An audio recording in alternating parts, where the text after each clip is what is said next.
دریافت فرمایا ہے کہ حضرت محمد صلی اللہ علیہ وسلم نے فرمایا، جھک جانا، معاف کر دینا اور صبر کرنا سیکھ لو۔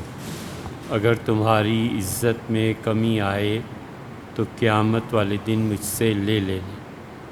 کوئی گارنٹی نہیں دی حضور صلی اللہ علیہ وسلم نے، نہ ہی کسی سے فرمایا ہے کہ قیامت کے دن مجھ سے لے لینا۔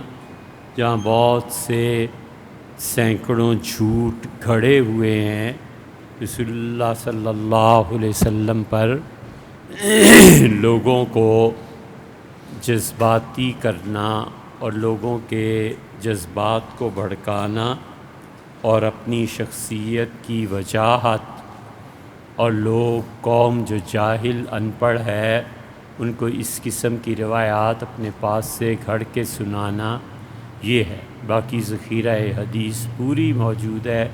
کہیں حضور صلی اللہ علیہ وسلم یہ نہیں فرمایا کہ میں گارنٹی دیتا ہوں،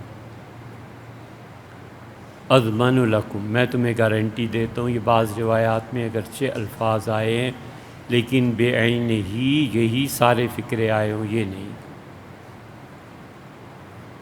یہ فرمایا مثلاً کہ تم میں سے کوئی آدمی مجھے ضمانت دے کہ اپنی دونوں ٹانگوں کے درمیان اور دونوں جبڑوں کے درمیان جو چیز ہے اس کی حفاظت کرے گا تو میں اسے جنت کی بشارت دیتا ہوں، میں جنت کی ضمانت دیتا ہوں۔ اور جو حق پر ہو اور پھر اس کے باوجود معاف کر دے تو رسول اللہ صلی اللہ علیہ وسلم یہ ارشاد فرمایا کہ جنت میں میں گھر لے کے دوں گا۔ اس قسم کی احادیث ہیں مگر یہ الفاظ نہیں ہیں جو یہاں کہتے ہیں۔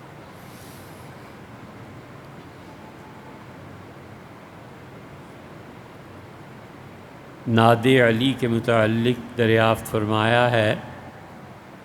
ناد علی کا اصل قصہ یہ ہے جو کہ ملا باقر مجلسی انہوں نے 1027 میں پیدا ہوئے تھے اور 1110 ہجری میں ان کا انتقال ہوا۔ یہ سے مجدد الفسانی سرہندی رحمۃ اللہ علیہ کا زمانہ ہے کہ بر صغیر میں یہ تھے اور اہل ایران میں وہ تھے۔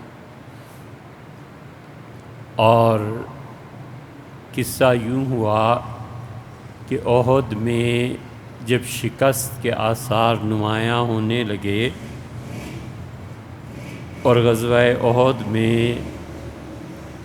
حضرت رسالت مآب صلی اللہ علیہ وسلم زخمی ہو گئے اور دانتوں پر بھی چوٹ آئی، دندان مبارک پہ، تو عبداللہ ابن مسعود رضی اللہ عنہ نے کہا کہ میں نے سیدنا علی رضی اللہ عنہ سے پوچھا کہ آج کے دن کون سب سے زیادہ ہے، تو مجھے تعجب ہوا کہ سب سے زیادہ ثابت قدم سیدنا علی رضی اللہ عنہ رہے۔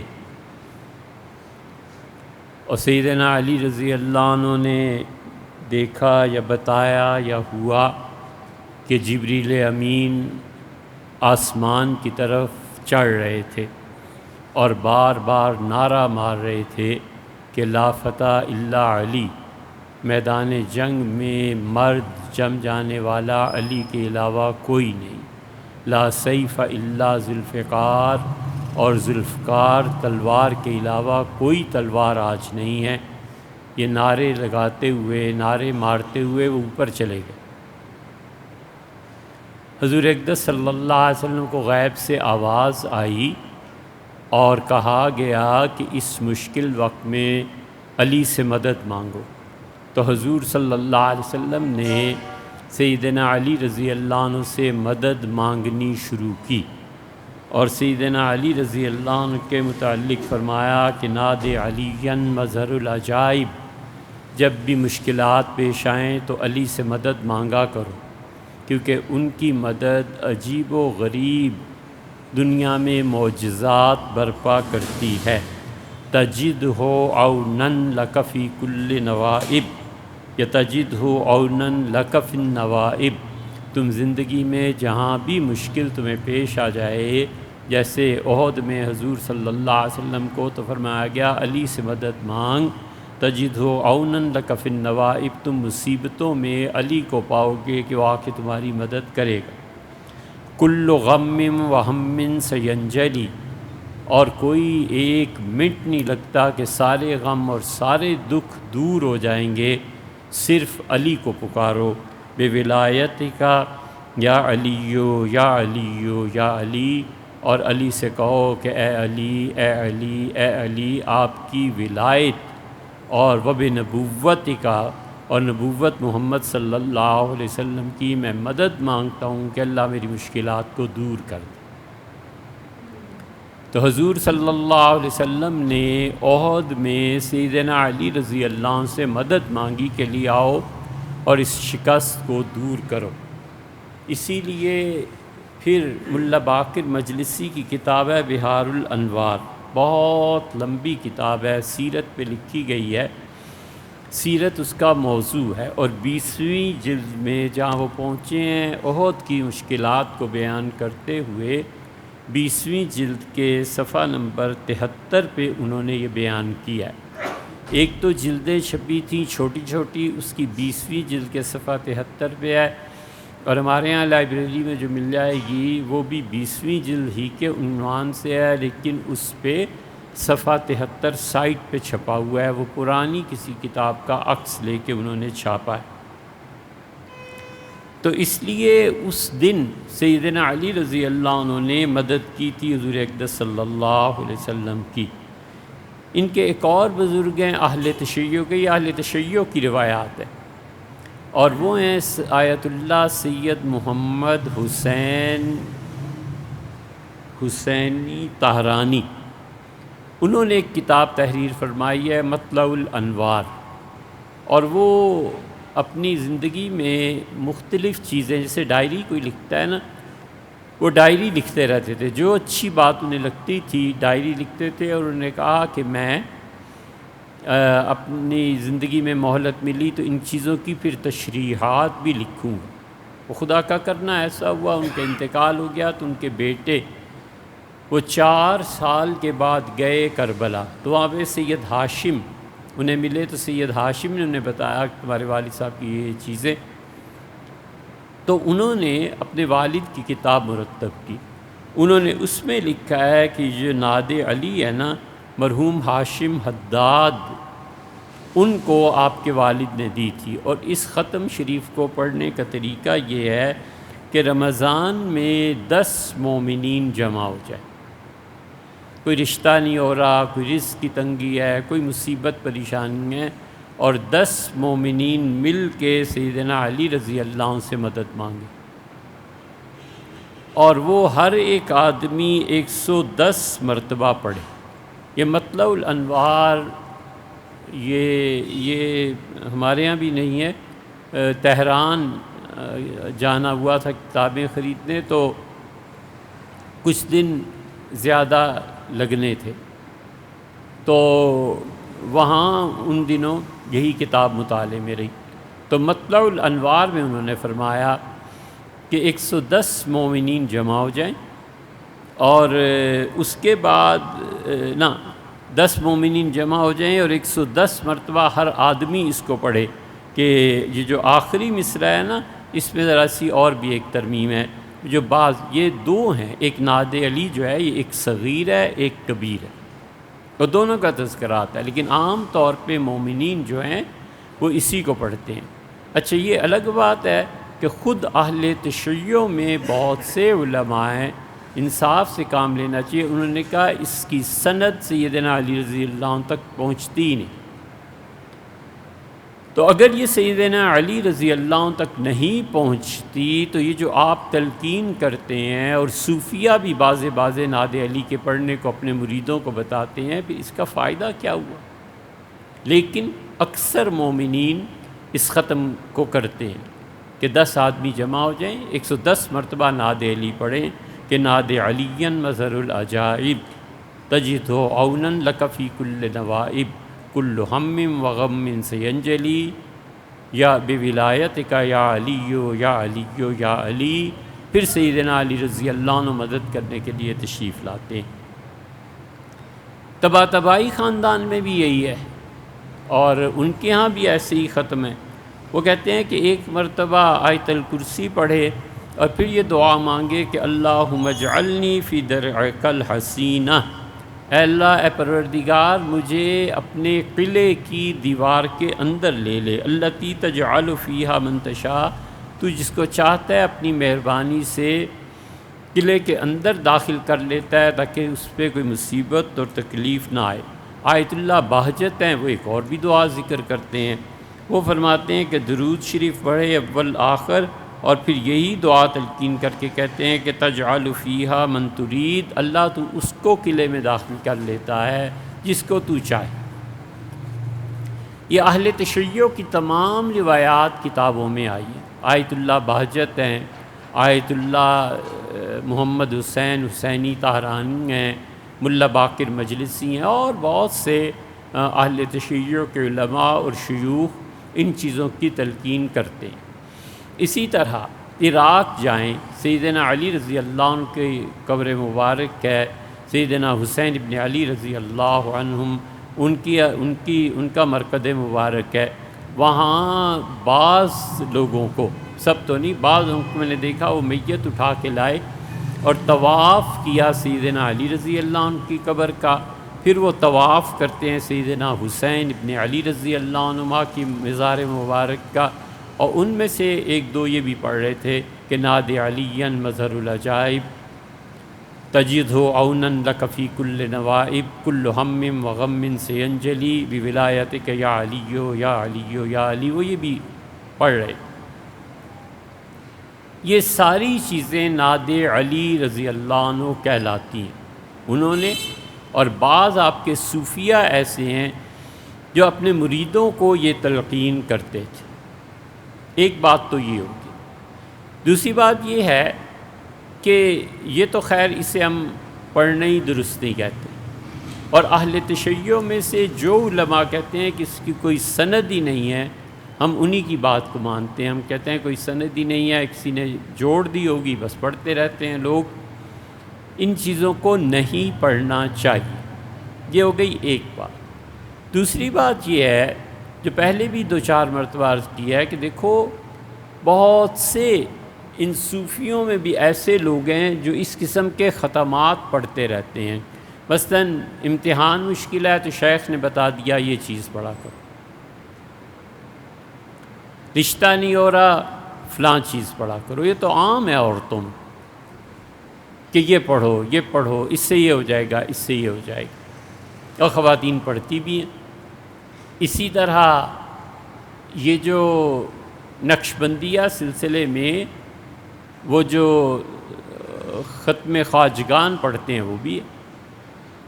یہ دوسرے نمبر پہ جو صوفیہ اپنے مریدوں کو بتاتے ہیں کہ کمرہ امتحان میں یہ پڑھنا، شادی نہ ہو تو یہ پڑھنا، فلاں نہ ہو تو یہ پڑھنا، قرض ہو جائے تو یہ پڑھنا، اس سے بھیا ہم صحیح سمجھتے ہیں،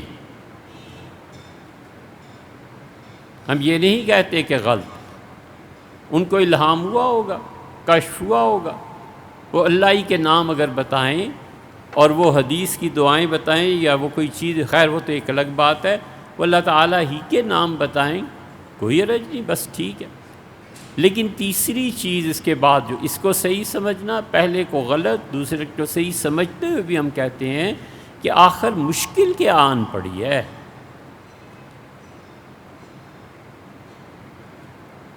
حضور اقدس صلی اللہ علیہ وسلم جو دعائیں بتا کے گئے ہیں اس پہ کیا کمی واقع ہو گئی ہے کہ تمہارے مشائخ تمہیں یہ تلقین کریں؟ رشتہ چاہیے تو یہ پڑھو، فلانی چیز چاہیے تو فلانا ورد۔ حضرت رسالت مآب صلی اللہ علیہ وسلم جو بتا کر گئے ہیں وہ تھوڑی ہے کہ مریدوں کو یہ تلقین کیا جائے کہ یہ پڑھو اور یہ پڑھو اور یہ پڑھو۔ حضرت اسماء رضی اللہ عنہا کی شادی ہوئی تھی، اسماء بنت عمیس، اسماء نام کی بہت سی صحابیات ہیں، سیدنا ابوبکر رضی اللہ عنہ کی صاحبزادی بھی ہیں اسماء رضی اللہ عنہ۔ اسماء بنت عمیس کی پہلی شادی ہوئی تھی حضرت جعفر بن ابو طالب سے، سیدنا علی رضی اللہ عنہ کی یہ بھابی بن گئی، اور جعفر رضی اللہ عنہ کی شہادت ہوئی اور رسول اللہ صلی اللہ علیہ وسلم کے گھر تشریف لائے تھے۔ تو نبی کریم صلی اللہ علیہ وسلم نے جعفر کے بیٹوں کو اپنے ساتھ ملا لیا، جس میں مبارک سے لگایا، ان کے سر پہ ہاتھ پھیرا، انہیں پیار کیا اس ادا سے۔ تو اسما بہت ذہین خاتون تھیں، وہ سمجھ گئیں کہ میدان جنگ سے کوئی خبر آئی ہے، تو انہوں نے اپنے شوہر جعفر کا نام لیا اور کہا اللہ کے رسول جعفر کہیں شہید تو نہیں ہو گئے؟ تو حضور صلی اللہ علیہ وسلم نے چہرہ مبارک ایک طرف کر لیا اور آپ کے آنسو بہنے لگے، کیونکہ چچا زاد بھائی بھی تھے، پھر جعفر کے کیا کہنے۔ حبشہ کی ہجرت کے بعد آئے تھے، وہاں دوسری ہجرت، اور اس دن خیبر ہوا تھا فتح۔ تو حضرت عائشہ رضی اللہ عنہ کہتی ہیں کہ میدان جنگ سے گویا ایک طرح کے چور چور ہو گئے تھے، آ کے گھر چارپائی پر لیٹے اور اوپر والی چادر اوپر اوڑھ لی۔ تو دستک ہوئی دروازے پہ، تو فرمایا لیٹے لیٹی کہ کون؟ تو انہوں نے کہا جعفر۔ فرمایا کون جعفر؟ کہا ابو طالب کا بیٹا۔ اس سے عائشہ رضی اللہ عنہ کہتی ہیں حضور صلی اللہ علیہ وسلم اتنی تیزی سے اٹھ کے دروازے کی طرف تشریف لے گئے کہ جس میں مبارک پیچھے سے نظر آنے لگا، اور اتنا زیادہ میں نے ان کا جسم کبھی بھی نہیں دیکھا تھا۔ اور جا کے جعفر کو چمٹا لیا، ان کے ماتھے پہ بوسہ دیا، چوما انہیں، اور کہا جعفر خدا کی قسم کچھ نہیں کہہ سکتا، خیبر فتح ہوا ہے اس کی زیادہ خوشی ہے یا تیرے آنے کی زیادہ خوشی؟ یہ جعفر رضی اللہ عنہ شہید ہو گئے غزوہ تبوک میں، موتا میں، ہاں یہ صحیح ہے، غزوہ موتا میں شہید ہو گئے تھے رضی اللہ عنہ۔ اسما کا حضور صلی اللہ علیہ وسلم نے یہ جو حدیث کہتے پھرتے ہیں نا، حدیث پہ عمل، اسما رضی اللہ عنہ کی عدت نہیں تھی۔ حضور صلی اللہ علیہ وسلم نے تیسرے دن فرما دیا تھا ان سے، یہ ہم نے ایک جگہ ریکارڈ بھی کرایا ہے کہ حدیث سمجھنا ہر آدمی کے بس کی بات نہیں ہے۔ اسما رضی اللہ عنہ کو تیسرے ہی دن حضور صلی اللہ علیہ وسلم نے گویا کہ اجازت دے دی تھی وہ دوسرا نکاح کر لے۔ اسما رضی اللہ عنہ کا دوسرا نکاح ہوا ہے سیدنا ابوبکر رضی اللہ عنہ سے، اسما رضی اللہ عنہ کا تیسرا نکاح ہوا ہے پلٹ کے سیدنا علی رضی اللہ عنہ سے، اور اسما کا پھر سیدنا علی رضی اللہ عنہ کا نکاح ہوا ہے تو انہوں نے سیدنا علی رضی اللہ عنہ سے کہا کہ میں چاہتی ہوں جنت میں بھی آپ کے ساتھ رہوں علی، اب شادی نہیں کرنی۔ تو انہوں نے کہا معاویہ تمہیں پیغام بھیجیں گے، نہ کر دینا، اور اگر نہیں کرو گی تو پھر میرے ساتھ ہی جنت میں۔ اسما اتنے مشکل حالات سے گزریں، حضور صلی اللہ علیہ وسلم کے پاس حاضر ہوئیں اور کہا اللہ کے رسول بہت دکھ بھری زندگی ہے، بہت تکالیف پریشانیاں ہیں، کیا کروں؟ آپ نے فرمایا اسما یہ پڑھا کرو اللہ ربی لا اشرک بہ شیئا، اللہ اور صرف اللہ ہی میرا پالنے والا ہے، میں ہرگز اس کے ساتھ شرک نہیں کروں، میں اللہ کے علاوہ کسی سے مدد نہیں مانگوں گی، مراد یہ بھی ہو سکتی ہے اللہ ربی لا اشرک بہ شیئا۔ یہ کیوں نہیں سکھاتے کہ بھیا تکلیف ہے، پریشانی ہے، رشتہ نہیں ہو رہا، یہ نہیں ہو رہا، وہ نہیں ہو رہا، ہمیشہ یہ پڑھو اللہ ربی لا اشرک بہ شیئا۔ حضور اقدس صلی اللہ علیہ وسلم نے فرمایا جب بھی غم اور دکھ تمہیں گھیر لیں، اللہ کا ایک نام چمٹ جاؤ اس سے اور پڑھتے رہو یا ذل جلال والاکرام، یا ذل جلال والاکرام۔ لکھا ہے پہاڑ پھٹ جاتا ہے اللہ کے اس ورد سے، مشکلات دور ہو جاتی ہے۔ حضور صلی اللہ علیہ وسلم نے تلقین کیا کچھ بھی نہ کچھ بھی نہ مشکل حل ہو، یہ تھوڑی بات ہے کہ حضور صلی اللہ علیہ وسلم کے کہے پہ عمل ہوا اور آپ نے اللہ سے مدد ان الفاظ کے ذریعے مانگی جو الفاظ حضرت رسالت مآب صلی اللہ علیہ وسلم۔ تیسری چیز حضور صلی اللہ نے بتائی قرآن میں، اللہ نے کہا یا ایھا الذین آمنوا استعینوا، ایمان والو جب بھی مشکل زندگی میں پیش آ جائے مجھ سے مدد مانگو دو چیزوں کے ذریعے، ایک تو صبر کرو، آدمی ہمیشہ اس آیت کو یاد رکھے کہ اللہ کا حکم ہے صبر کرنا ہے، اللہ اس پہ اجر دے گا، والصلاۃ اور نماز پڑھو۔ 2 رکعتیں کیوں نہیں پڑھتے؟ شیخ کے تلقین کردہ وظائف آدھا گھنٹہ یہ پڑھو تو 10 منٹ یہ پڑھو تو 15 منٹ یہ پڑھو تو یہ 100 بار اور یہ 1000 بار، یار اس سے بہتر ہے اٹھ کے 2 نفل پڑھو اور اللہ سے معافی مانگو اور اللہ سے مدد مانگو۔ 4 چیزیں ہو گئی، یہ جو خطبے میں ہم پڑھتے ہیں آخر پہ 2 دعائیں، یہ مانگو، 6 ہو گئی۔ حضور صلی اللہ علیہ وسلم تلقین فرماتے تھے، آپ فرماتے تھے یہ مانگا کرو اللہ سے کہ اللہم لا سہل الا ما جعلتہ سہلا، اللہ زندگی میں کوئی آسانی نہیں ہو سکتی میرے پروردگار جب تک کہ تو مجھے آسانیاں نہ دے دے۔ وَأَنْتَ تَجْعَلَ الْحَزَنَ سَهْلًا إِذَا شِئْتَ، اور اللہ تو چاہے تو پتھریلی زمین بھی پھٹ جائے، اور تو چاہے تو پتھریلی زمین بھی مٹی میں تبدیل ہو جائے۔ وَأَنْتَ تَجْعَلَ الْحَزَنَ سَهْلًا إِذَا شِئْتَ، جب تو چاہتا ہے تو پروردگار پتھر کو مٹی میں تبدیل کر دیتا ہے۔ یہ پڑھے۔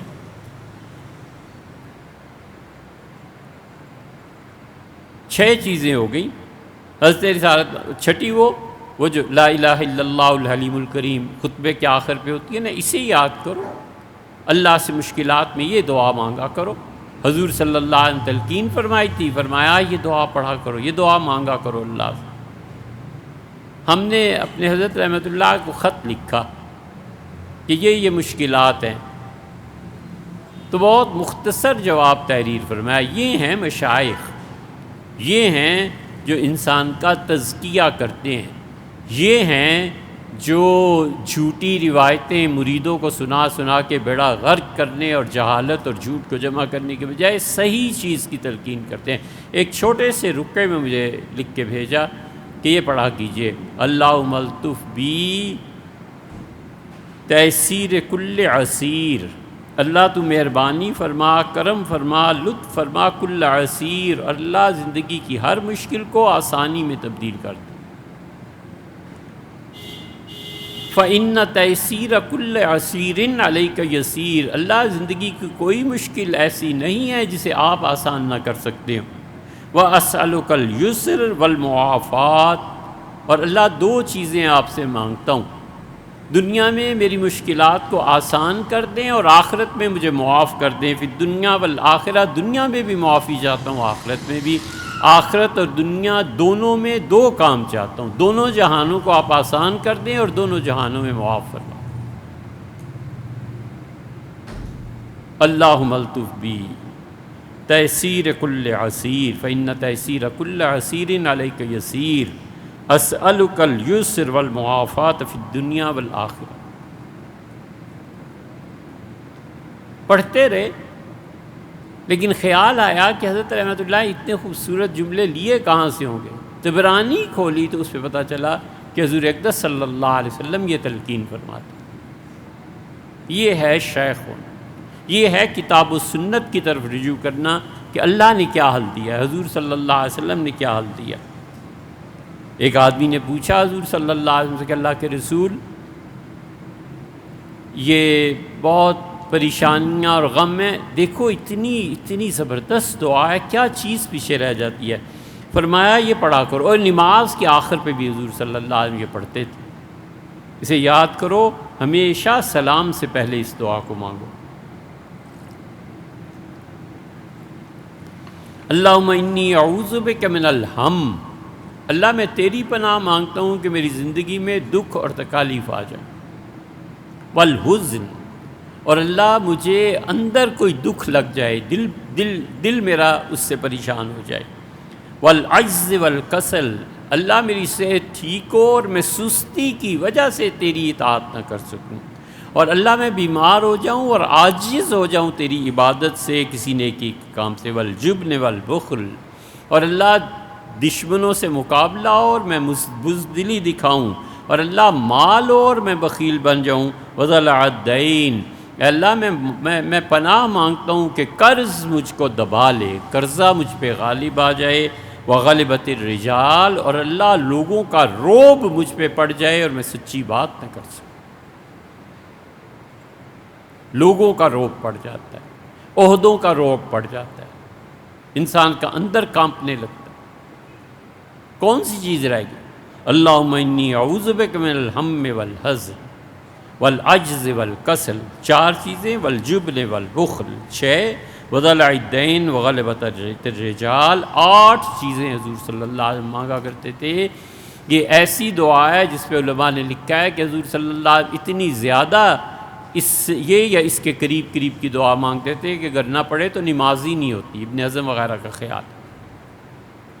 اس میں 4 چیزیں آتی ہیں جس کے متعلق انہوں نے لکھا ہے، یہ 8 اور وہ 4۔ حضور اقدس صلی اللہ علیہ وسلم اللہ کی بارگاہ میں عرض کرتے تھے، یا حی یا قیوم برحمتک استغیث، اے ہمیشہ زندہ رہنے والے، اے ہمیشہ قائم رہنے والے، برحمتک استغیث، میں فریادی بن کے حاضر ہوں، اللہ میں واسطہ دیتا ہوں، میری مدد فرما۔ 9ویں چیز، 10ویں چیز، امن یجیب المضطر اذا دعاہ، اللہ نے کہا کون ہے جو اپنے بندے کی اس وقت سنتا ہے جب وہ بے قرار ہو کے ہاتھ پھیلا دیتا ہے، کچھ نہ کرے، نفل نہیں پڑھ سکتا نہ پڑھے، بیٹھ جائے اور ہاتھ پھیلا دے، رو دے اللہ کے سامنے، اپنی مظلومیت، اپنے کچھ نہ ہونے کا احساس جب ہوتا ہے نا کہ اے خدا ان ظالموں سے میں ٹکر لے نہیں سکتا، اللہ دنیا کے مصائب اور تکالیف معاشی طور پہ میں حل نہیں کر سکتا، اللہ اس مصیبت میں پھنس گیا، اللہ آپ مدد کریں، سمپلی اپنی زبان میں ہی کہنا ہے نا، وہ کیفیت لیکن ضروری ہے کہ جیسے مظلوم کی ایک کیفیت ہوتی ہے اور رو دیتا ہے نا، بچہ رو دیتا ہے ماں کے سامنے، اس طرح رو دے، سجدے میں سر رکھ کے رو دے کہ اللہ میری مدد کریں۔ یہ طریقے، یہ تھوڑی ہے کہ نعت علی پڑھنے بیٹھ جائے، اور یہ تھوڑی کہ حضرت نے صحیح کہا ہوگا، لیکن جو ہمارا اپنا ذوق یہ ہے، بھی صاف بات ہے کہ جو اللہ اور اس کے رسول صلی اللہ علیہ وسلم بتایا ہے بس وہ پڑھو، اور اگر اس سے بھی مسائل حل نہ ہوں تو پھر بہتر ہے مر جائے۔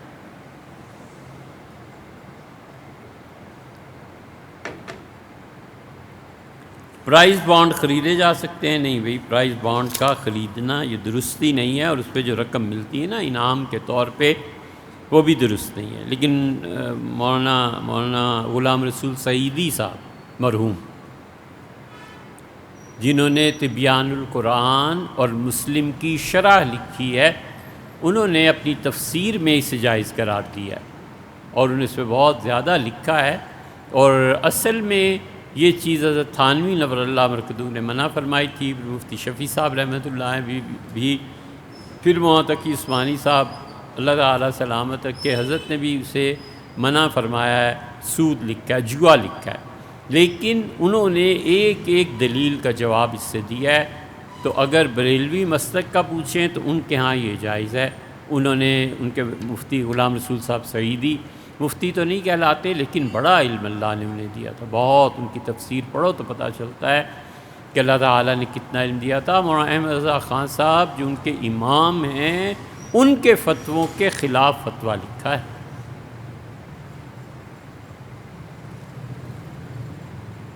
انتہا ہے ایک طرح کے علم کی، انہوں نے اسے جائز لکھا ہے۔ دعائے قنوت یاد نہ ہو تو اس کی جگہ کوئی بھی دعا مانگی جا سکتی ہے بھیا، کوئی ایسی بات نہیں۔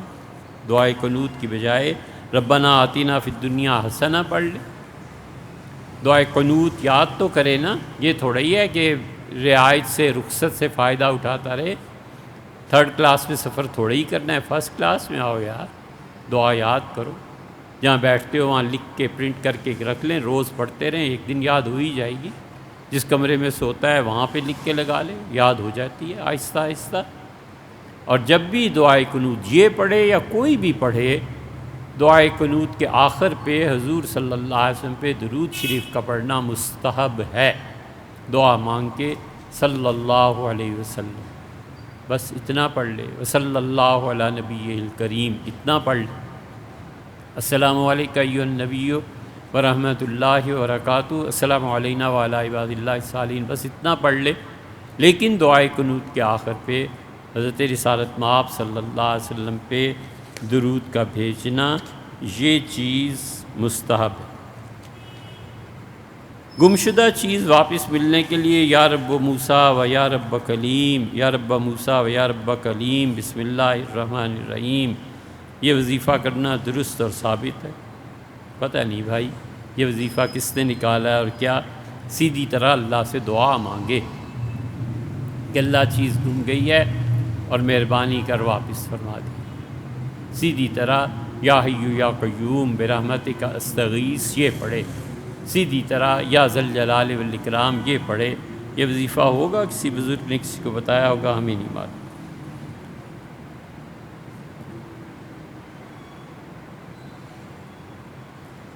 عبادات کی ظاہری شکل و صورت سے حقیقت تک پہنچنے کی کوشش میں کون سی ایسی دعا ہے جو کامیابی مسلسل مانگی جائے کہ مراد بھی حاصل ہو اور ریاکاری بھی نہ ہو؟